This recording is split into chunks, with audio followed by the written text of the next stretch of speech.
Bugun sizlar bilan birga turk oshxonalarining eng mashhur milliy taomi bo'lgan chechevechniy supni tayyorlaymiz. Buning uchun bizga kerak bo'ladi piyoz, pomidor, sabzi, kartoshka, rayhon bargi va miyata, yana chechevitsa kerak bo'ladi.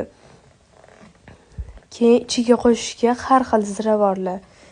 Pomidorlarimizni, piyozlarni hamma masalliqlarni xohlagan shaklda to'g'rab olsanglar bo'ladi. Keyin bo'lsa birinma-ketin hamma mahsulotlarni qizargunigacha qovurib olamiz.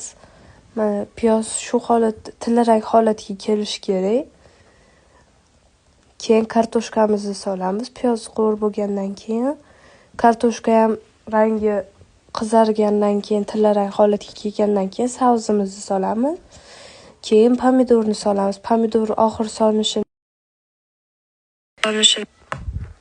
solinishining sababi, agar pomidorni birinchi solsanglar, keyin qolgan narsalar qovurilmasdan qolishi mumkin. Pomidor suvi chiqib, qaynab chiqqandan keyin hamma ziravorlar bilan miyata, rayhonni solamiz. Keyin 15 minutcha qaynagandan keyin hammasini bir xil massa bo'lguncha blenderlab olamiz. Keyin xohlaganingizcha podacha qilishingiz mumkin.